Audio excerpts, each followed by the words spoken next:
החול וחיים, רישוש של המים, ורק השמיים, תפילת האדם. החול וחיים, רישוש של המים, ורק השמיים, תפילת האדם. O Lord, my God, I pray that these things never end. The sand and the sea, the rush of the waters, the crash of the heavens, the prayer of the heart, the sand and the sea, the rush of the waters, the crash of the heavens, the prayer of the heart.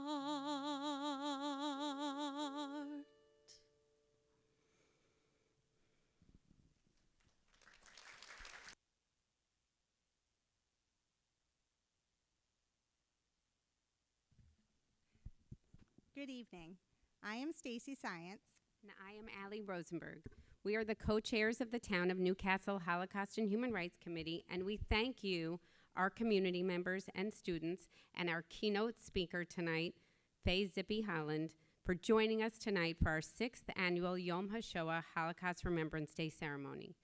Yom HaShoah honors the memory of the 6 million Jewish victims and the millions of others who were murdered during the Holocaust. Tonight's program wouldn't have been possible without the dedication and hard work of our committee members, Anuja Joshi, Dina Lawrence, Eric Marmon, Holly Moskoff-Dweck, Solveig McShay, Tahel Noy, Pat Pollack, Rhonda Regan, Sarah Stern, and Harriet Zeller. We also want to thank the Newcastle Town Board for your ongoing support. And lastly, a huge thank you goes to Lisa Tizo, Victor Lucas, and Michelle Gregson for all they do to ensure our programs always run smoothly here at the Chappaqua. Tonight, as we observe Yom HaShoah, we are witnessing an unprecedented level of Holocaust denial and anti-Semitic attacks. This resurgence of anti-Semitism is something we never thought we would see in our lifetime. Yet, we continue to have hope as the Horace Greeley students of Enough and the Seven Bridges students of Enough Junior work hard to bring awareness and education to our community about the dangers of hate and the importance of being an upstander. These students bring hope and light to our community and are helping to change our future.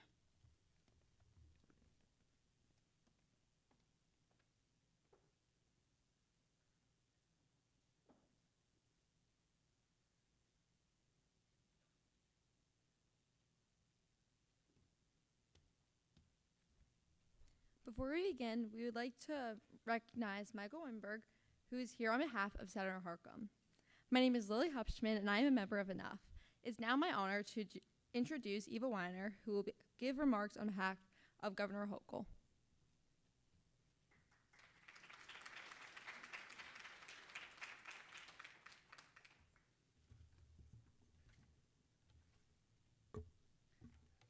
Good evening, everyone.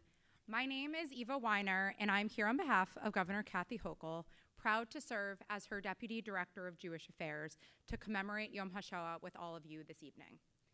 Each year on Yom HaShoah, I recite the names of the well over 100 documented members of my own family who were murdered during the Holocaust. I reflect on my grandmother's story as a child survivor at Bergen-Belsen. I think about how lucky I am to be alive right now. This year feels different. As we gather tonight to solemnly remember and honor the memory of the 6 million Jewish lives taken during our darkest chapter of human history, we must continue to reaffirm our commitment to never forget by ensuring that such horrors are never repeated. And yet, here we are in 2025, 80 years after the liberation of Auschwitz, confronting a global resurgence in anti-Semitism, most shockingly since October 7th. This is not acceptable. It is why our administration, under the leadership of Governor Hochul, is wholly committed to doing everything in our power to support and protect Jewish New Yorkers. Just weeks prior to October 7th, Governor Hochul led the nation in implementing the first statewide strategy to counter anti-Semitism. And it is why, immediately following the horrific Hamas attack, I traveled alongside the governor on a solidarity mission to Israel. The sights that I saw there, I will never be able to unsee. Since 2021, we have awarded over $131 million in grants to strengthen safety and security measures at houses of worship and other locations vulnerable to hate crimes. And it is why Governor Hochul made sure that people charged with hate crimes can no longer be released without bail. They'll be bail eligible. But we must also work to ensure that history doesn't repeat itself by ensuring that the Holocaust is taught in our schools. In 2022, the governor signed the Holocaust Education Bill to ensure that it was in fact being taught. And in last year's budget, New York State invested another $500,000 to review and update the curriculum on the Holocaust in education in the schools. And a few months back, we launched the Center for Educational Civil Discourse, hosting the first ever convening focused on anti-Semitism to ensure every New Yorker understands the sheer magnitude of the Holocaust and why anti-Semitism can never be normalized today. And this includes on our college campus, Finally, I'm proud to present a proclamation to the Enough Club in the town of Newcastle Holocaust and Human Rights Committee on behalf of Governor Hochul, who declared this past week as the Days of Remembrance here in New York State.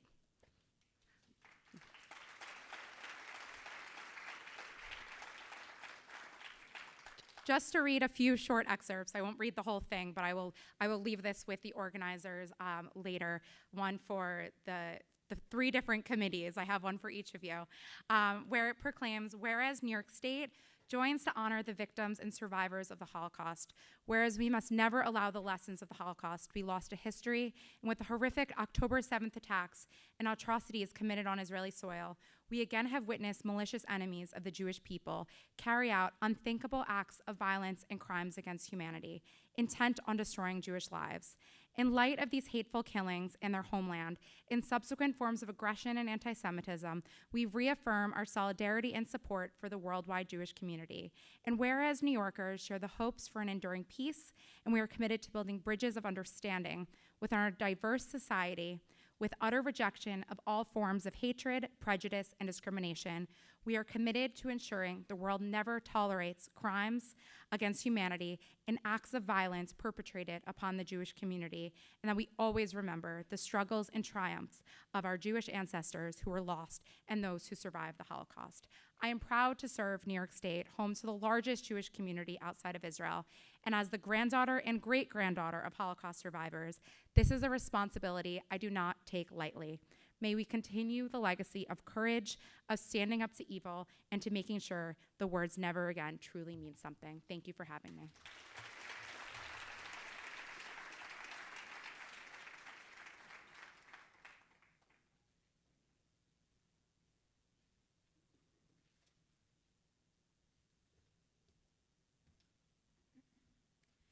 Thank you, Ms. Weiner, for your remarks. We now invite Westchester County Legislator Vidat Ghashi for his remarks.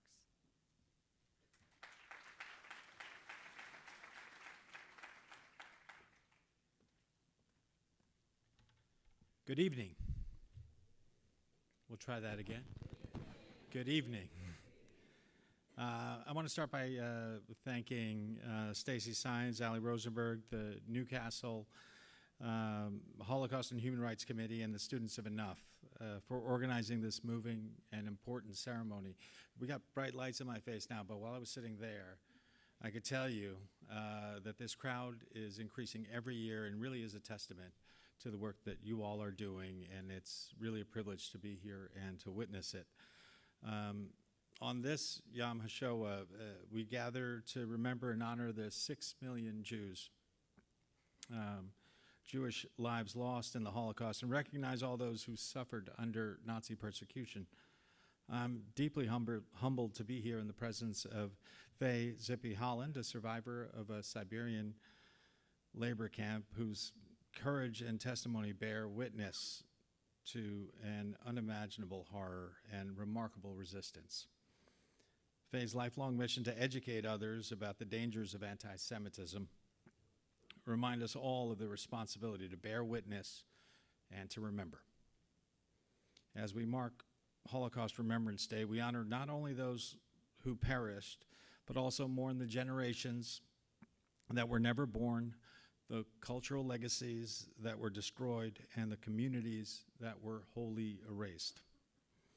The hatred and prejudice that fueled the Holocaust did not end with liberation, unfortunately. Today, we still confront anti-Semitism and other forms of bigotry in our communities and around the world. As someone who came to this country as a refugee, I deeply value America's tradition as a safe harbor for those fleeing persecution and violence. This is an important legacy and one that must be preserved and strengthened. The town of Newcastle's commitment to remembrance through this committee and today's ceremony demonstrates how local communities can stand united against hatred. And I thank you all again for being such a wonderful example for other communities. This really is a remarkable and good thing. We in Westchester County stand firmly against anti-Semitism and all forms of discrimination. We remain committed to educating future generations about the Holocaust so that never again becomes a reality rather than just a slogan. And, you know, it's been mentioned before, but bears mentioning again, we still stand in the shadow of the October 7th attacks. With so many innocent lives lost and hostages still in captivity, we must reaffirm our commitment to combating anti-Semitism in all its forms, and on this day of remembrance especially, stand in solidarity with those demanding the immediate release of all hostages. Bring them home now.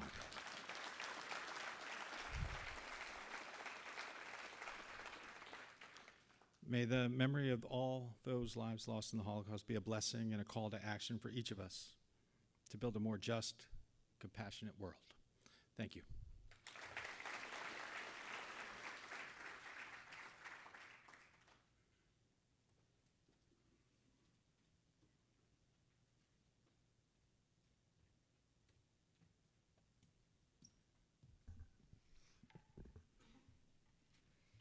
Thank you, Westchester County Legislator Goshi, for your inspirational words and for joining us for this special ceremony tonight. It is now more important than ever to hear these stories and remember where such extreme hate leads. My name is Eva Millerman. And my name is Jared Sines, and we are the co-presidents of the Enough Club at Horace Greeley High School. We'd like to recognize our club advisor, Helen Harrison, and the advisor for Enough Junior, Lori Lichtenstein. We would also like to recognize all the members of the Enough Club and the Enough Junior Club and thank them for all the support and work they do and the important work. Yom HaShoah is about reflecting on the past and using those lessons to help create a better future. As students, we know that it is our responsibility to stand up and do what we can to create a community of understanding. The mission of our club, Enough, which stands for Educate Now on Understanding Genocide and Hate, is to empower students to stand up to all hate and to develop a community of acceptance through education and the understanding of people's differences. As the next generation, we understand that we have a responsibility to listen to the witnesses of the Holocaust, retell their stories, and take action to educate each other. As Elie Wiesel reminds us, action is the only remedy to indifference. His words inspire us to continue our club's important work. Thank you.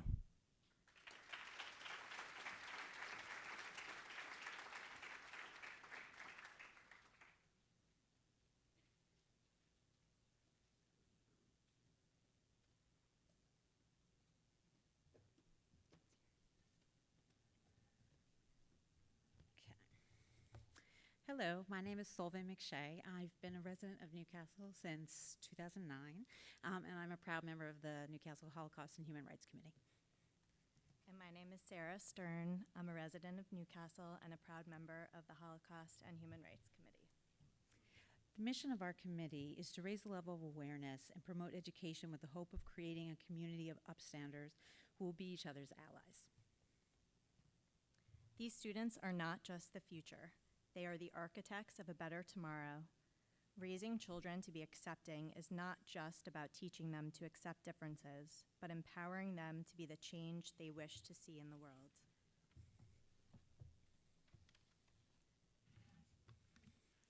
This is our 6th annual Holocaust and Human Rights Arts and Writing Contest. Once again, the submissions were outstanding. We are thrilled to announce that we received a record-breaking number of submissions this year. The high quality of artwork and essays submitted is a credit not just to the children themselves, but to our schools, our community, and to their parents and guardians. Every child is a universe of potential, and our committee is proud to see our community helping to foster this potential.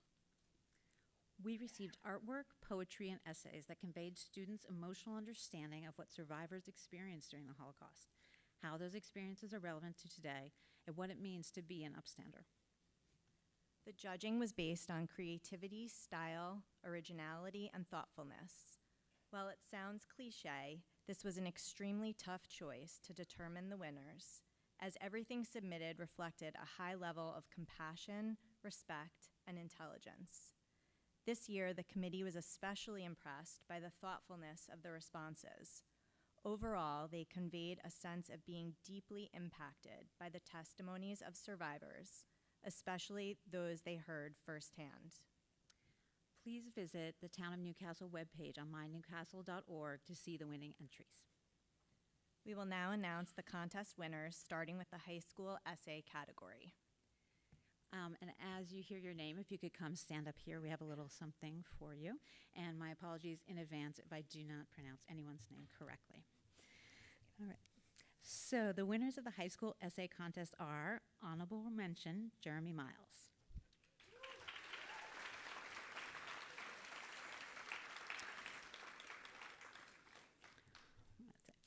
Third place, we actually have a tie. Very exciting. We have Maya Caliphil and Maya Noy.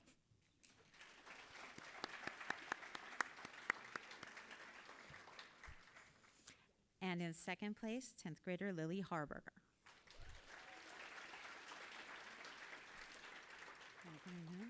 We'll see you. And first place of the high school essay contest goes to 11th grader Dylan Solomon.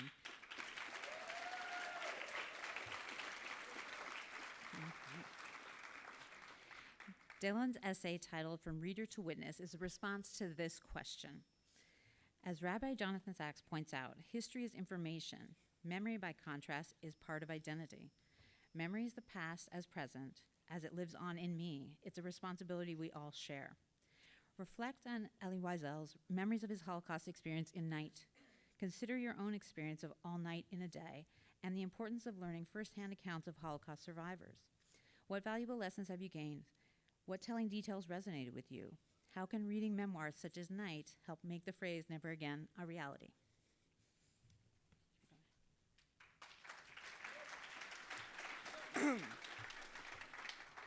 Hello, everyone. All right, here we go. All right. Dear Bella Nemes, I find myself writing to you today to share my experience while reading the book Night by Elie Wiesel. After sitting down with my stepmom while she told me your story about the Holocaust, it made me think about the similarities between your story and Elie Wiesel's story. My entire grade listened to Night being read out loud from start to finish, and it ended up leaving a remarkable impression on me and my peers. The journey Wiesel went through to survive the Holocaust made us readers understand how much of a miracle it truly was. The experience of hearing Night out loud was like no other. Every emotion I felt that day seemed new to me. I consistently found myself trying to grasp what it was like to go through something like Wiesel did, and every time it made me sick. As Elie Wiesel narrates his gruesome experiences through the Holocaust, starting from his initial innocence to the realities of the concentration camps, He begins to engage in the truth behind the metaphorical phrase, the kingdom of night. Wiesel captures all of the darkness and despair with the lost humanity that characterized the Holocaust. He symbolizes the complete loss of humanity and moral values during that tragic period. The kingdom of night portrays a world where cruelty and suffering were normalized for the Jews, overshadowing any chance of hope or light to appear. Wiesel's descriptions of the horrors he witnessed in the concentration camps were truly unforgettable. As Wiesel first arrives at Auschwitz, he begins to notice his surroundings and sees a line of people who look to be waiting to be executed.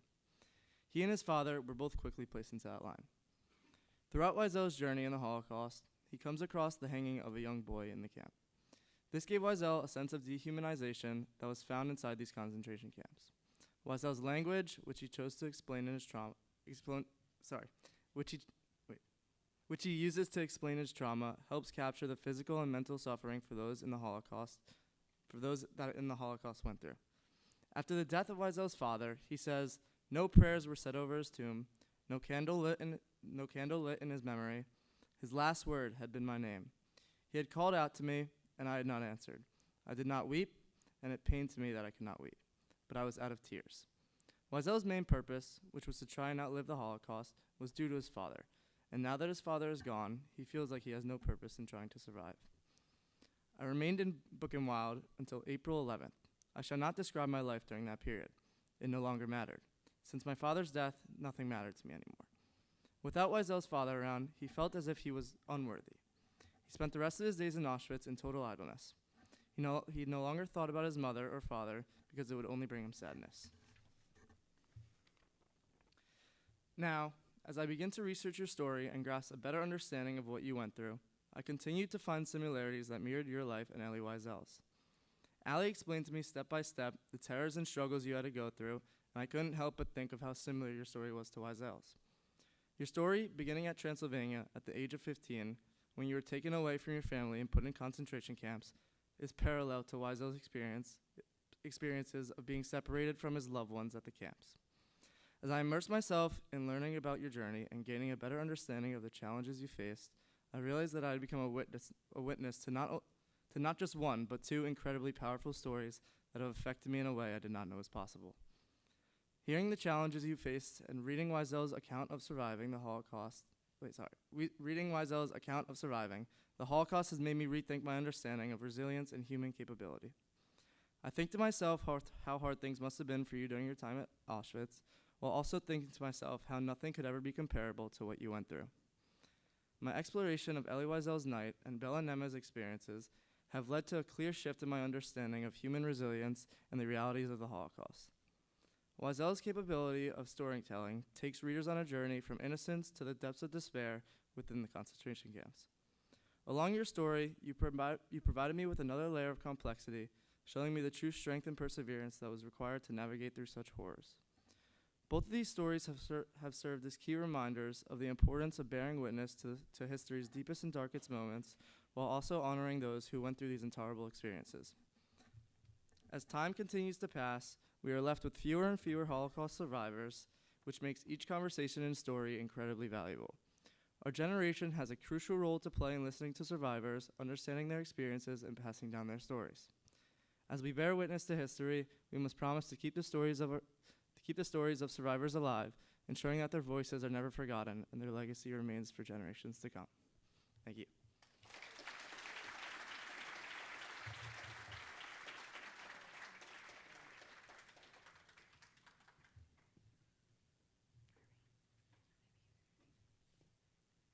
I am now going to announce the winners of the high school art contest.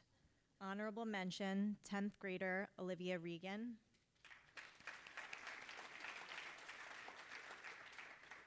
Third place, 11th grader Caitlin Bikey.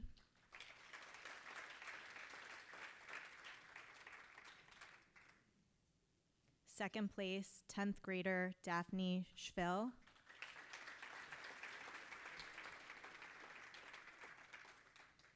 And the first place winner of the high school art contest goes to Maya Siropinas.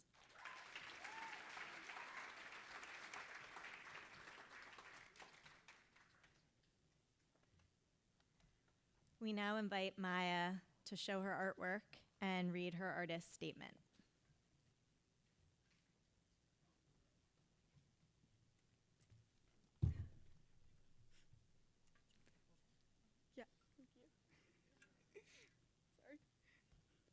When I think of the Holocaust, I think of how it started.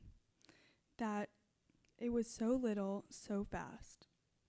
Just a few people. Then slowly, more and more, it became a worldwide travesty that we talk about 93 years later. I made this 7 inches by 10 inches because I think by having it big shows the monstrosities and great impacts. I added people with very minimalistic faces to show how in the Holocaust, Jewish people were treated as nameless, faceless individuals. On one side of the pot, I started slowly with just having 1 or 2, but then as I turn the vase, it grows more and more, showing how quickly it can all escalate. Thank you.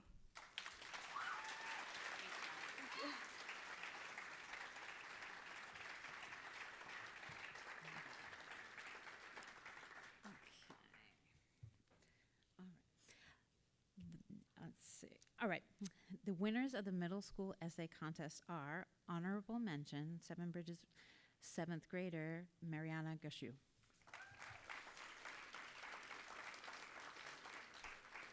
Third base, Bell 6th grader Rashawn Kishore.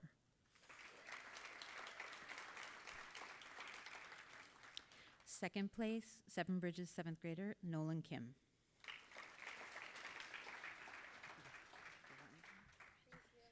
And first place of the middle school essay contest goes to Bell 6th grader Thomas Peterson.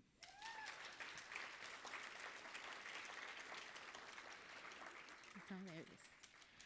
Thomas' essay titled The Odd Couple is a response to this question: what does it mean to be an upstander? Describe the importance of an individual who was an upstander during the Holocaust, and what can we learn from this person's actions today? Some examples of upstanders during the Holocaust are Oskar Schindler, Nicholas Winton, Shun Sugihara, Raoul Wallenberg, Irina Sandler, Jana Miepkes. How can you be an upstander? What is an issue you have witnessed that motivated you or motivates you to be an upstander?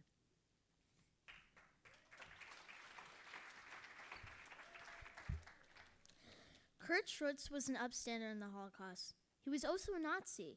Even though I'm an average 6th grader, I'm pretty much the only one who knows the story. It's complicated, but I'll do my best to explain it.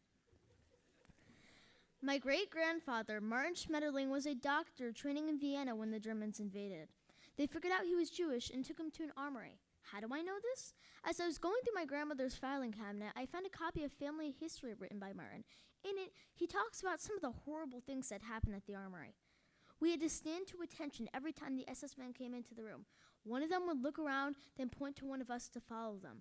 Screams and shots outside the room told the story. Once, they made Martin clean dirt from the floor with a knife. Martin said that the stress from all of this made him wish that they would get it over with, take me, and destroy me.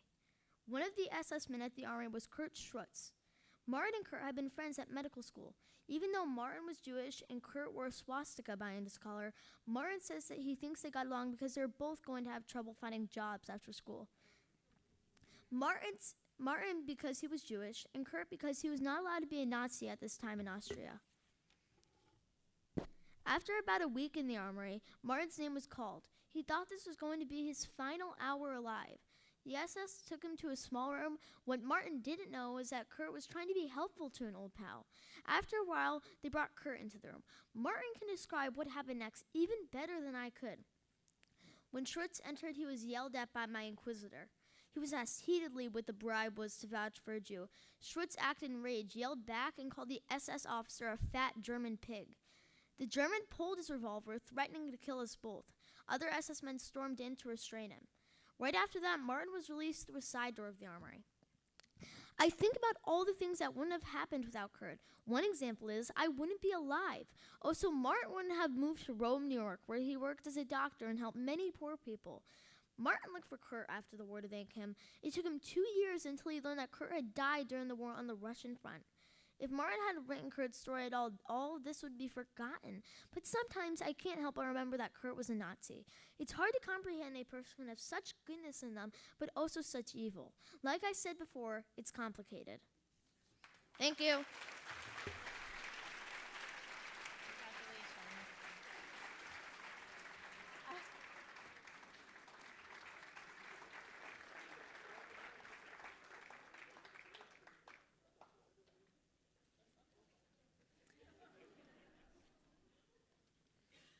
And now for the winners of the middle school art contest.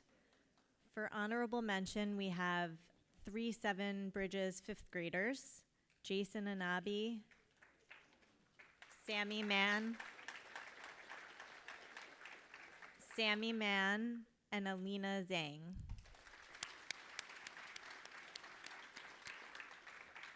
Third place goes to Bell 8th grader Sebastian Welch. Second place goes to Bell 8th grader Scarlett Lopez Francisco.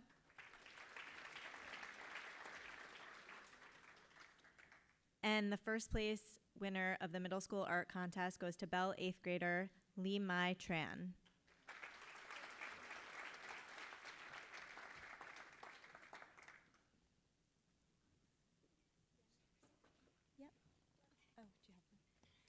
We invite Lee Mai to read her winning poem titled Smoke Swallows the Sky. I think there was a mistake. Oh, her artist statement, sorry.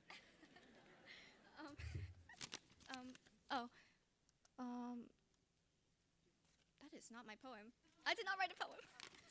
You have your artist I have my artist statement. Okay. There was an error. I'd like to thank the Enough Club and the Holocaust and Human Rights Committee of Newcastle for offering me and other contestants the opportunity to share our work commemorating this period in history. I've titled my illustration, Capture of Annie Frank.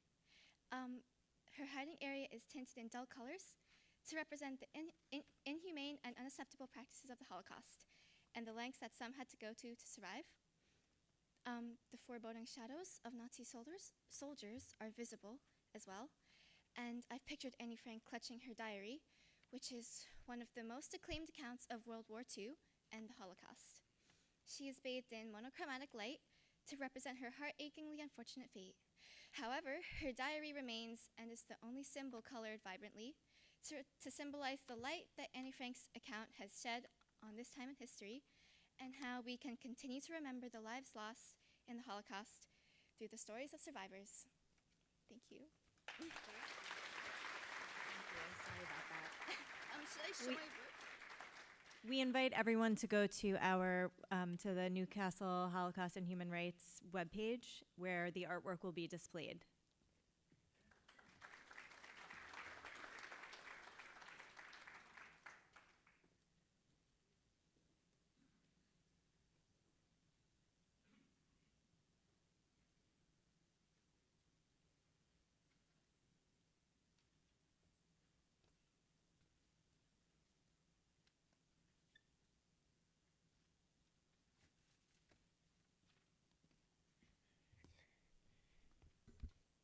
I am Leo Levin, and this is Phoebe Rosenberg.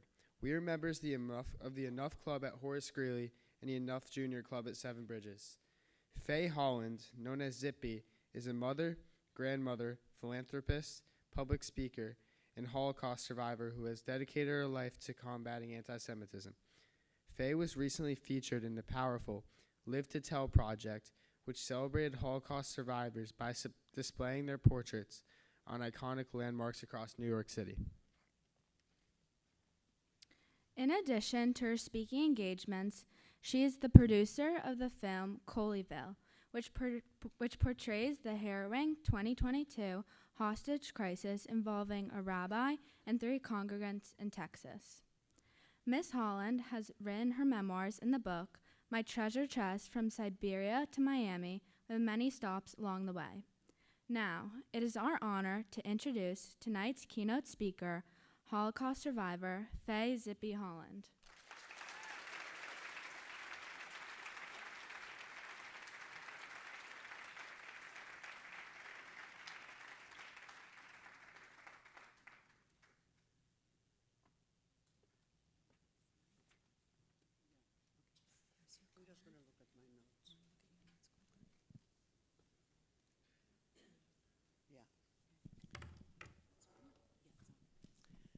Okay. Oh, these lights are very bright. No, it's not good. I'm going to stand over here because I can't see you. I like to see the faces of the people I speak with, and then I know what I have to say. So, first of all, thank you. First of all, thank you so much for inviting me to speak to you.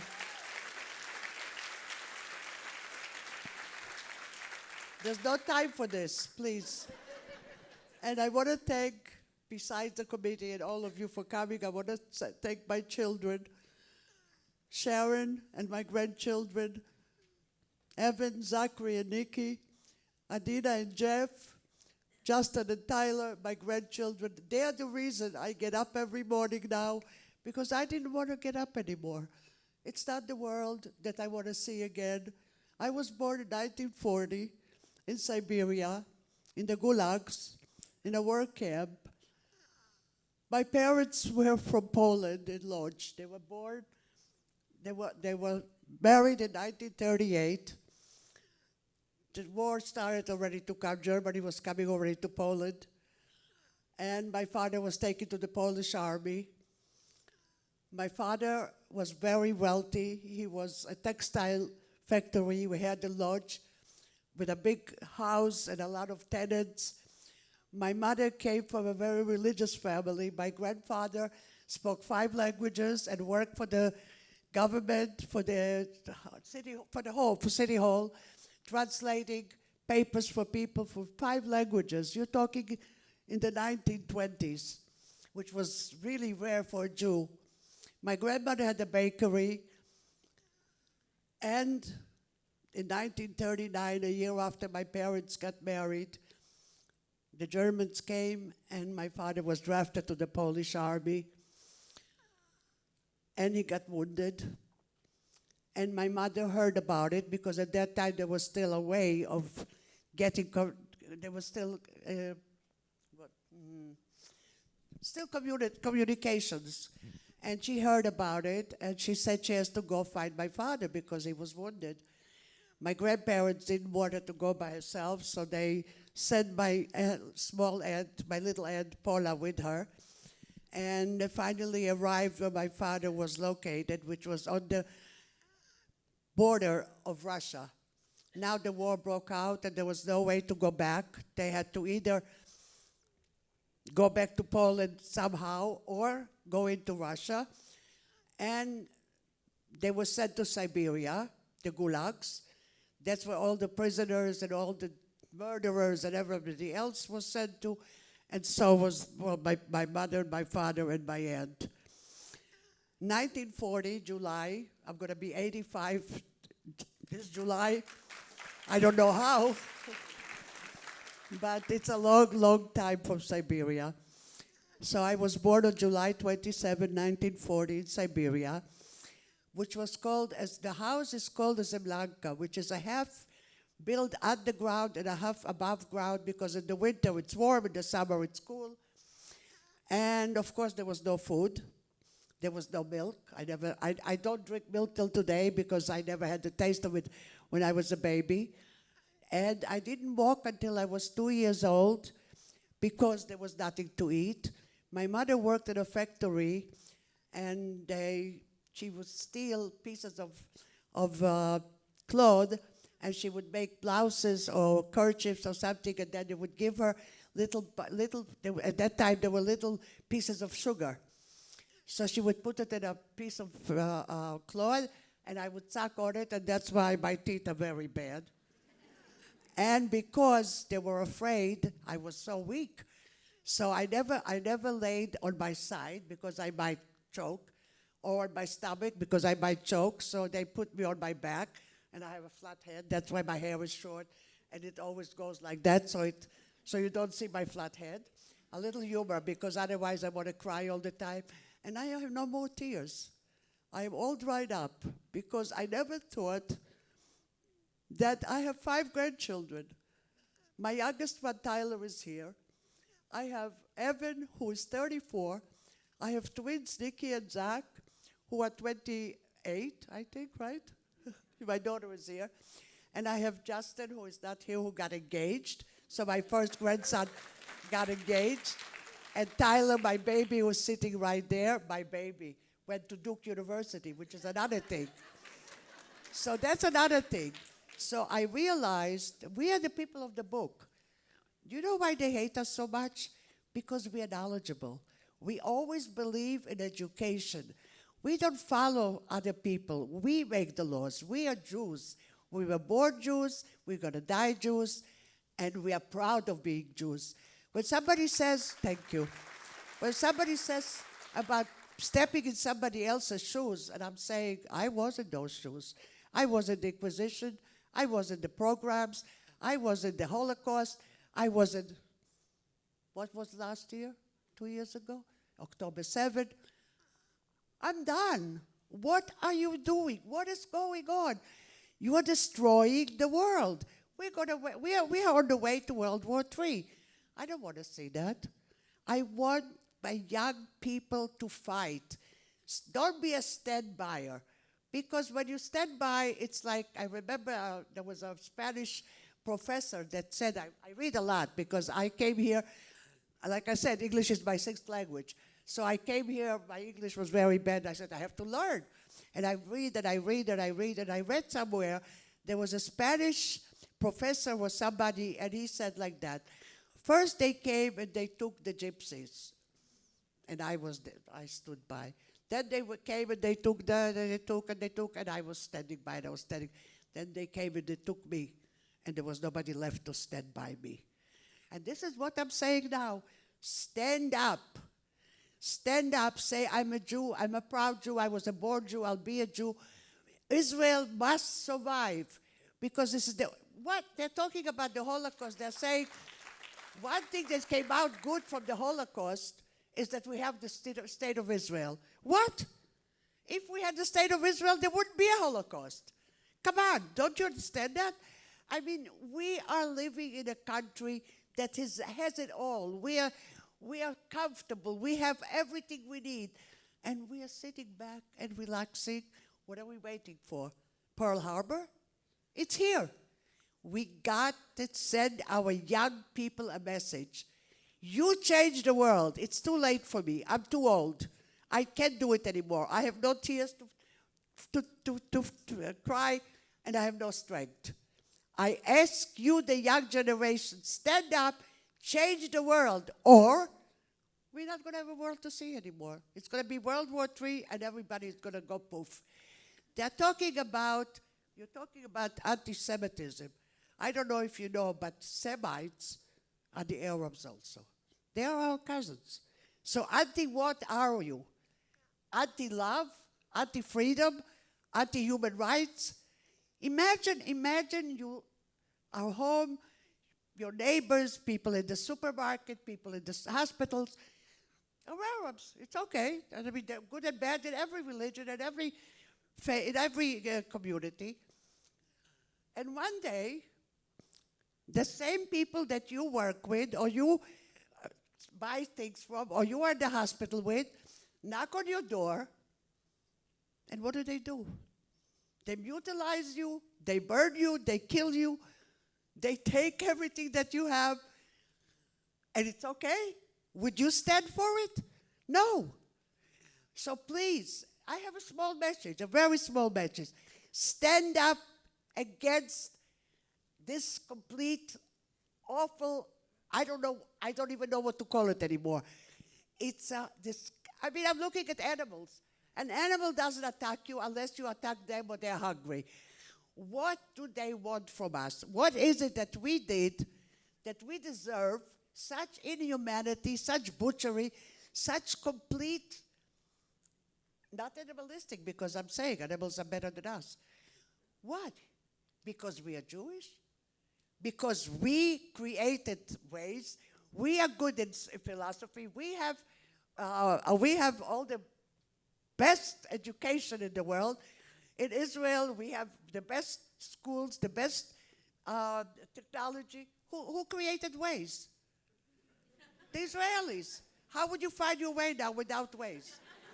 I mean, I don't know how to drive. If I don't put the ways on, it takes me the wrong direction. So now, it's not good because we are two.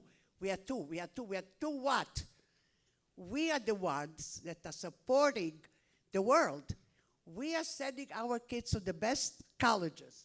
My grandchildren, and I have 5, God bless them, from University of Pennsylvania, from Dartmouth, to what did you go to, Tyler? Duke University, University of Pennsylvania, Michigan University. I worked my life, and my husband and I, we came with $10 to this country in 1961. My husband didn't speak a word of English. I had some English because I learned in Israel. We built from $10, we had $20 in our pockets. We built an empire. My husband, may he rest in peace, did not speak one word of English and didn't have a profession. The Twin Towers, the Memorial Building, if you go there, the sprinkler system, why does the water not freeze in the winter? Because my husband built 7 stories all the way down underground, so it's not going to freeze, it's not going to this, it's not going to that. This is a man who came from Poland to Israel at the age of 17, no language, no profession, no nothing, came to America. I was 20, he was 23, no English, no profession, no nothing, taught himself 7 days a week, 24 hours a day. He learned the language, he learned estimating, he built an empire, he had 150 people working for him all over New York. Every building you're going to see, he's the one that did all the heating, air conditioning, and sprinkler system. What? And we are sitting here and we are complaining about what? We have everything. So all I'm asking is one thing. Please remember, it's a privilege to live in this country because we have the freedom that no other country has. We have everything we can dream of, but we are sitting lazy. We are not doing nothing. We are waiting. What are we waiting for? Until they come and get us? Stand up. The young generation, I ask you to take the torch. I am too tired and too old, and I've had it. If I have another few years left, I hope so. But I'm too tired to work on this anymore. But I ask you, stand up for hate. Be accountable. Don't just sit back and say, it's not my business, it doesn't touch me, it's not me yet. Hineni. All these things, you are responsible because you can change it. You can bring the world into peace. You can say, we had enough, and then Europe is gone. So what's next? So get together with the whole country or the whole world, slowly by slowly, send the message over and over and over. Make an army of good. Make an army of peace. Make an army of, we're going to have another generations to come after us. Good night and good luck. Like Jen Morrow said, thank you. I didn't even look. I didn't even look at my papers.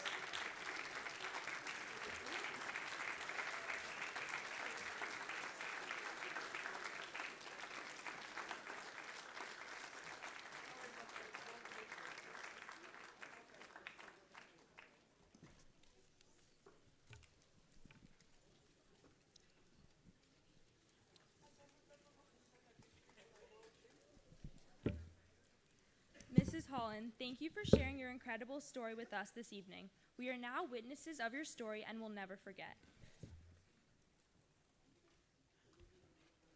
We now invite Miss Holland, Miss Lichtenstein, the Enough Club members, and the Enough Junior Club members to join us to light the memorial candles.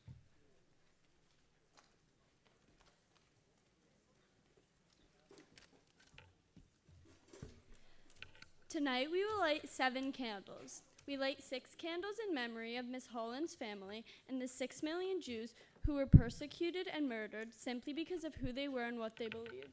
Oh, 1 second. I'm sorry, I have to say one more thing. Well, she just reminded me, that was in my notes, but I didn't look.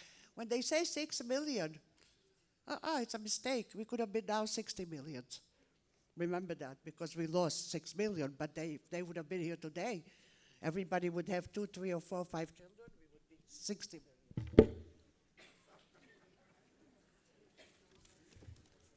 We light a seventh candle in memory of the millions of other groups of men, women, and children who were discriminated against by the Nazis and who perished by their hands. The Roma and Sinti, the LGBTQ+ community, the disabled, and all those who dare to oppose Nazism.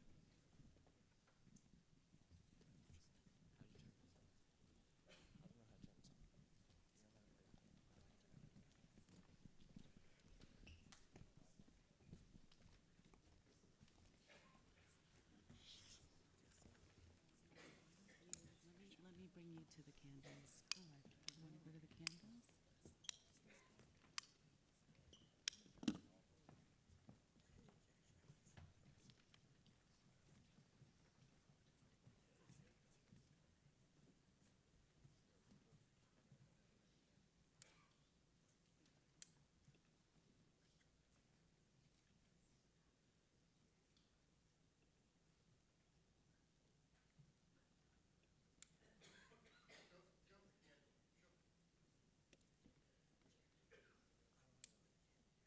Don't you have just regular matches? Everything is new. Anybody smoke cigarettes has a badge? That's much easier than that. Here it's gone. I can't even do that. No, it's working, but you can.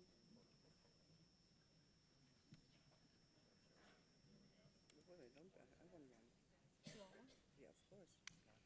I don't know if I can do it, but to light it for me.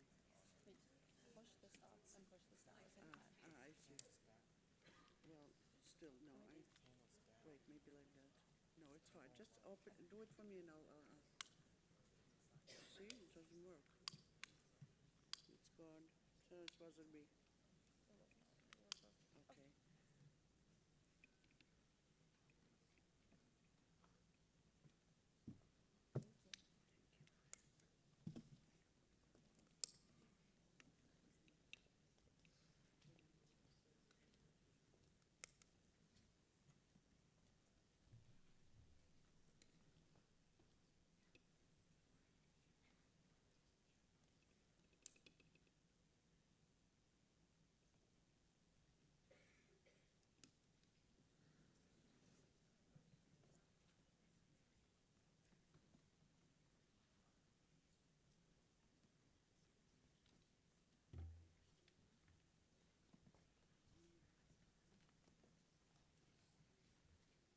At this time, we would like to welcome Rabbi Brousseau and Rabbi Jaffe, who will lead us in the Mourner's Kaddish.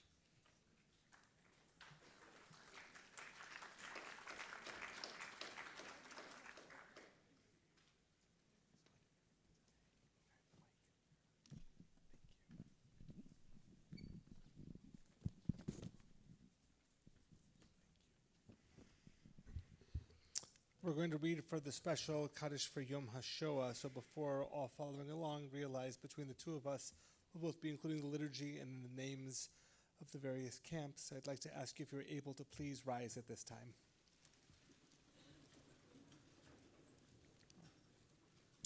In loving memory, Yitgadal, Auschwitz, V'Yitgadash, Łódź, Shmei Rabbah, Ponar, Ba'amad Yivrach Rutei, Babi Yar, Vayamlich Malchutei, Majdanek, B'chayachon U'v'yemechayon, Birkenau, U'v'chayei Dechol Beit Yisrael, Kovno, Ba'agala Uzman Kariv, Janowska, V'imru, Amen. Yehei Shmei Rabbah Mevarach Le'olam Umei Amaya. Yitbarach V'yishtabach. Theresienstadt, V'yitpa'ar V'yitramam. Buchenwald, V'yitnaseh V'yithadar. Treblinka, V'yitaleh V'yithalal. Vilna, Shmei Dekudesha. Bergen-Belsen, B'richu Le'ela. Mauthausen, Min Kol Birchata V'shirata. Dachau, Tushbechata V'nechamata. Minsk, Da'amiran Be'alma. Warsaw, V'imru. Amen. Amen. Please join us. Yehei Shlama Rabba Min Shemaya.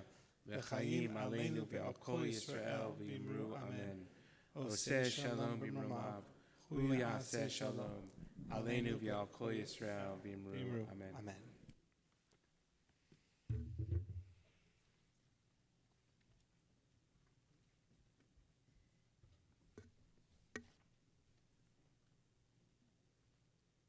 Thank you, Rabbi Brusso and Rabbi Jaffe.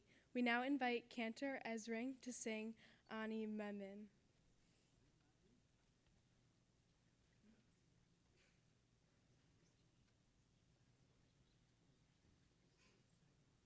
Please be seated. Please be seated.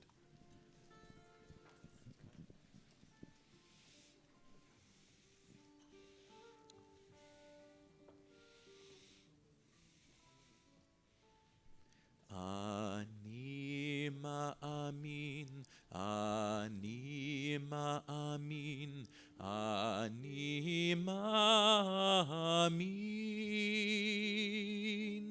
ani ma'amin. Be'emunah shlema, be'emunah shlema, beviat HaMashiach, beviat HaMashiach ani ma'amin, ve'af al pi she'yitmamea, im kol ze ani ma'amin. ואף על פי שיתממע, עם כל זה אני מאמין. עם כל זה אחכה לו בכל יום שיבוא. אני מאמין, אני מאמין, אני מאמין,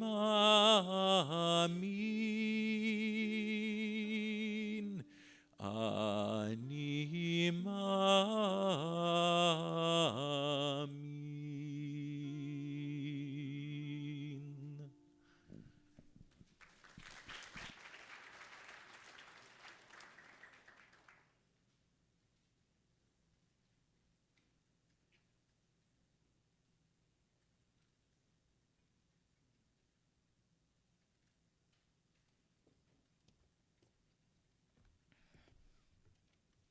Thank you, Cantor Ezring, for that beautiful song.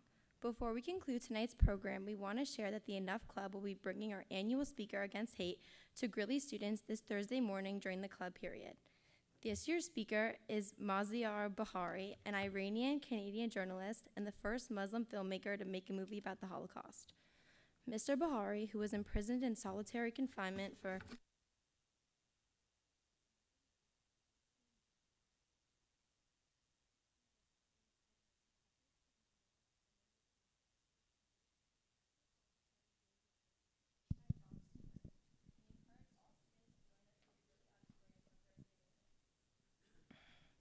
We thank everyone for joining us tonight. Your participation ensures that the world and our community will never forget. We now ask you to stand up if you are able to and turn your cell phone flashlight on.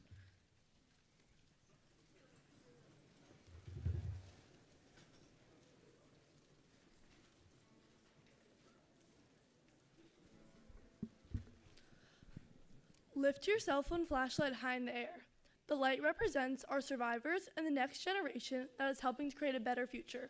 Please repeat after me. We will never forget. We will never forget.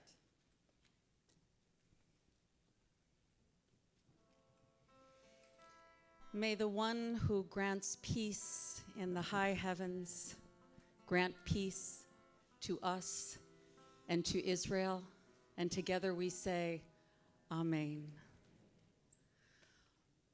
Oh, say shalom, bimromav, uya say shalom, aleinu,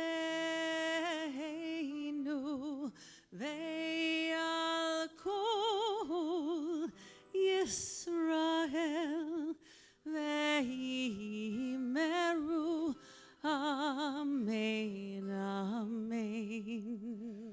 Ose shalom bimromav, hu ya'aseh shalom aleinu, ve'al kol Yisrael, ve'imeru Amen. Let's lift ourselves up, lift our voices. Please join us as we sing our song of peace and hope. Oh, say shalom, bimromav, hu ya'aseh shalom aleinu, ve'al kol Yisrael, ve'imeru Amen, Amen. Ose shalom bimromav, hu ya'aseh shalom aleinu, ve'al kol Yisrael, ve'imeru Amen.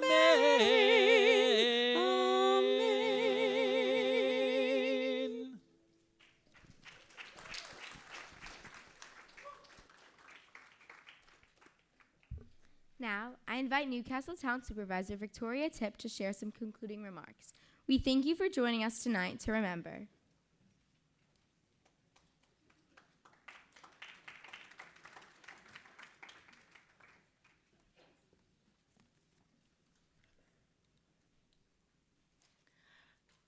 Good evening, everyone. I want to thank the members of the Enough Club, Ava Middleman and Jared Seance, who are the co-chairs, and the members of the Enough Club Junior, and also the Holocaust and Human Rights Committee members and co-chairs Stacy Seance and Alexandra Rosenberg.